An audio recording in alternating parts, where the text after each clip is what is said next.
In the busy city of Moscow, there was a small, quiet apartment where a family of four lived. The father, Mikhail Khachaturian, was a 57-year-old man, and with him were his three daughters, Christina, Angelina, and Maria.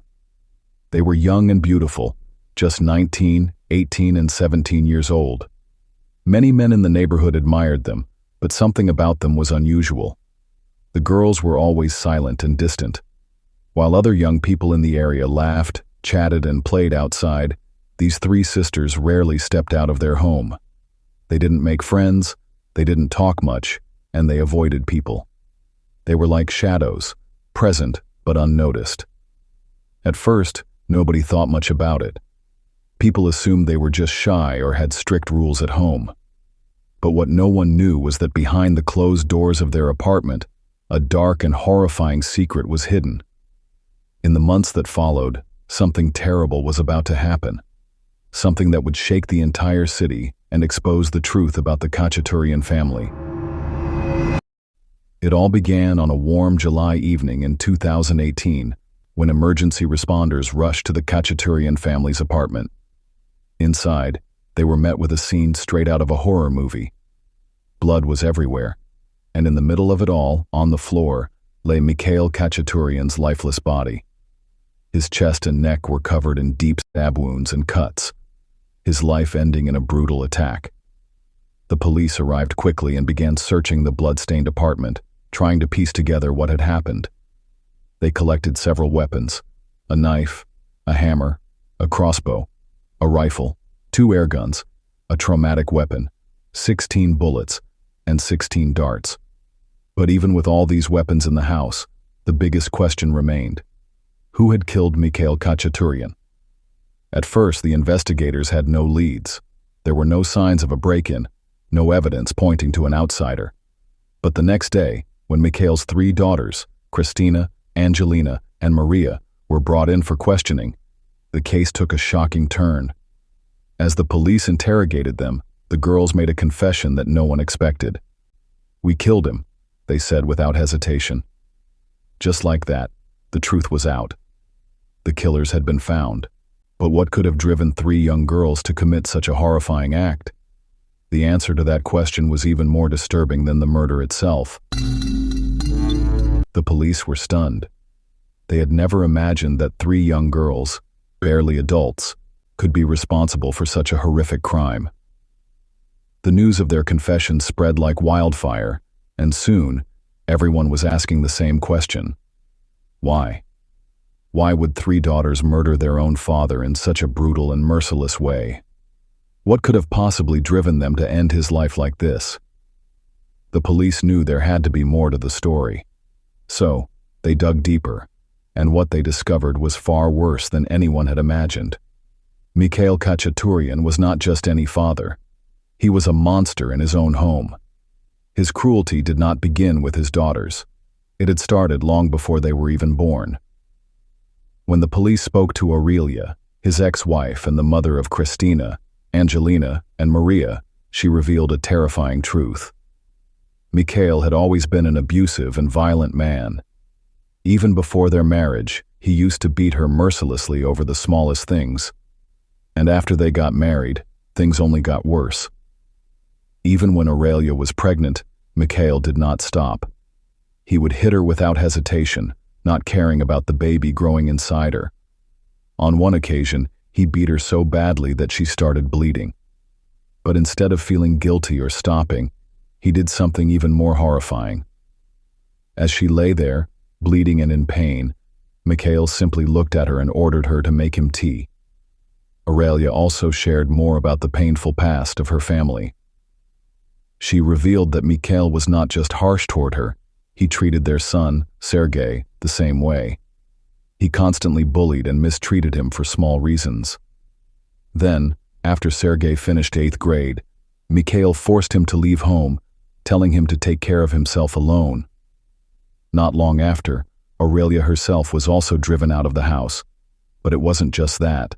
Mikhail banned her from ever seeing her daughters again. He even threatened her life if she tried to meet them. With their mother gone, the 3 girls were left completely alone with their father. and that's when their suffering became even worse. Mikhail was not just a strict or controlling parent, he was cruel. He treated his daughters in ways no child should ever experience. They lived in constant fear, unable to escape his harsh treatment. One of the sisters, unable to bear the pain anymore, once tried to end her own life. Fortunately, doctors saved her just in time. Later, medical reports confirmed that all three girls had suffered serious harm during their years under Mikhail's control. By 2018, Mikhail had become even more controlling. He stopped letting his daughters leave the house and made sure they stayed indoors all the time. He even forced them to quit school, taking away their only chance to escape. Instead of studying or spending time with friends, they were forced to take care of him every day. The sisters later told the police that their father did not just control their movements, he also bullied and threatened them constantly. He had weapons in the house and made sure they knew he was in charge.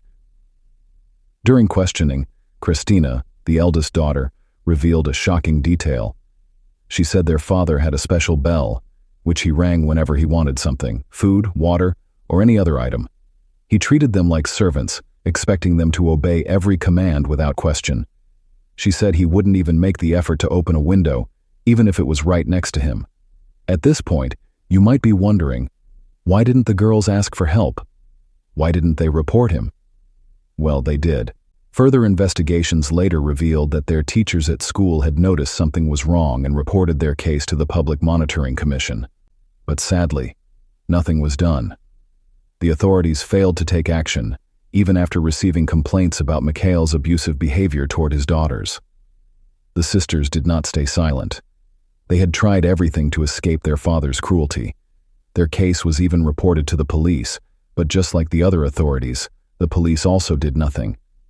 Aurelia, Mikhail's ex-wife, later suggested that this might have been because Mikhail had close ties with the local police chiefs. His connections may have protected him from any serious investigation. With no legal help and nowhere to turn, the sisters had no choice but to accept their fate. They were trapped, living in constant fear of what their father might do next. One day, he told one of his daughters to take a bath with him. He also said he would marry his middle daughter, Angelina.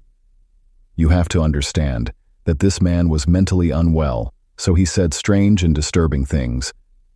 But everything changed on the 27th of July, 2018. That day, Mikhail returned home after receiving medical treatment at the Solovyov Neurological Center. As soon as he stepped into the apartment, he lashed out at his daughters. He was angry about the mess in their home and took out his frustration on them. After hurting them, he locked himself in a room with them and did something unthinkable. He sprayed a can of pepper spray directly into their faces. The gas filled the room, making it hard to breathe. Christina, the eldest sister, had asthma, and the toxic fumes quickly overwhelmed her. She fainted, unable to breathe. Angelina and Maria panicked. Their sister was unconscious, and they feared she might not survive. At that moment, something inside them snapped.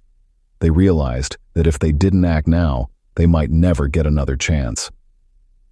That night, they made a decision that would shock the world and finally put an end to their years of suffering. Angelina and Maria had made up their minds.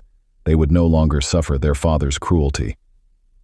They waited patiently until he fell asleep on the living room couch.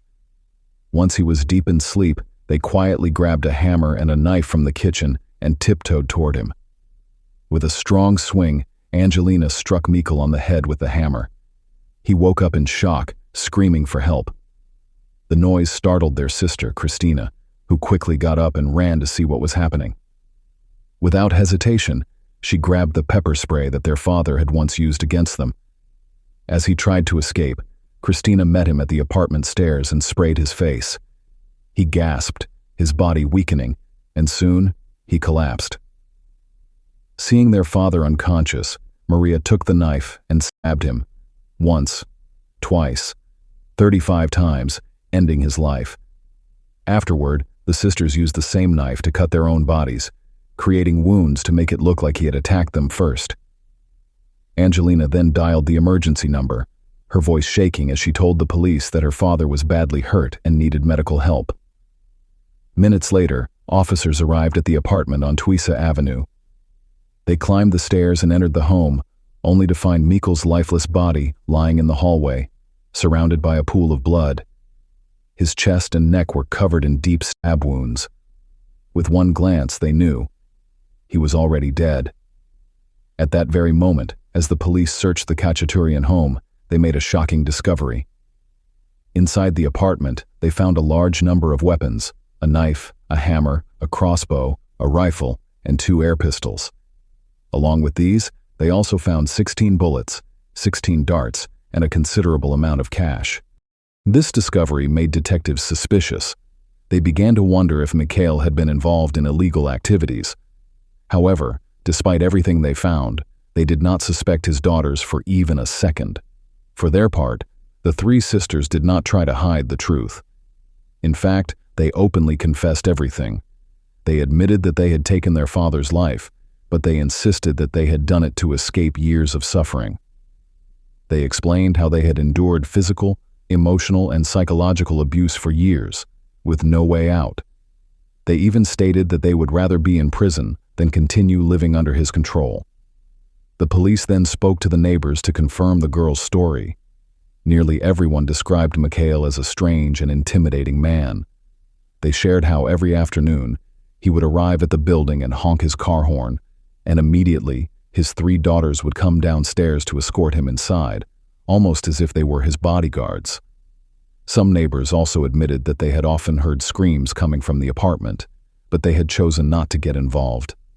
Despite the overwhelming evidence, the authorities were not completely convinced that the girls had acted in self-defense. On July 29, 2018, they were officially charged with murder and taken to a detention center. However, as the investigation continued, the police uncovered even more disturbing details.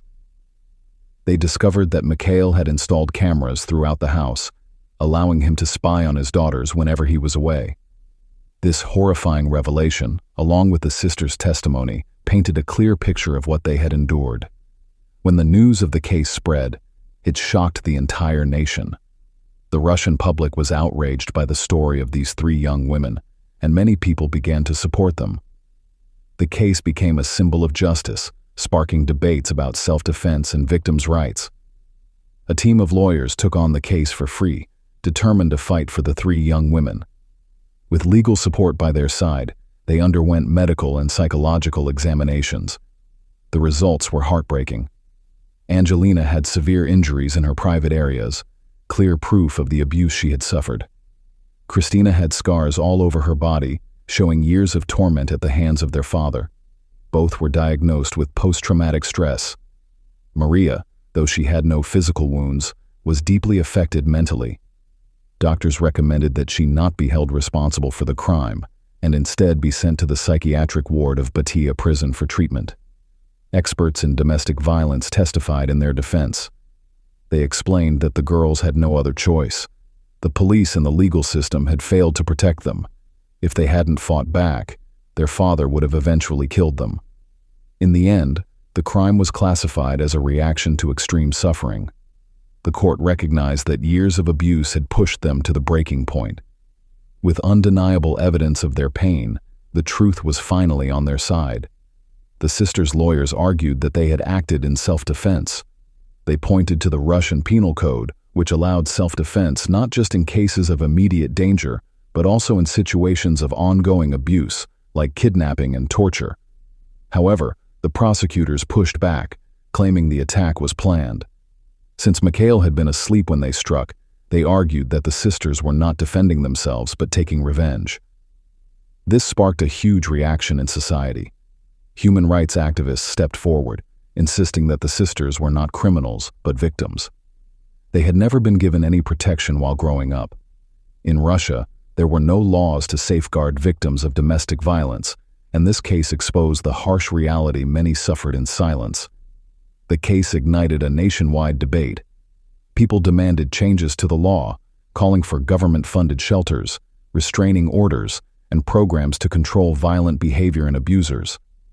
In Moscow, St. Petersburg, and other major cities, protesters took to the streets, demanding freedom for Maria, Angelina, and Christina. Even celebrities, including actresses and YouTubers, joined the movement. Meanwhile, Russian media presented different versions of the story, but all agreed on one thing: the sisters had endured years of brutal abuse at the hands of their father.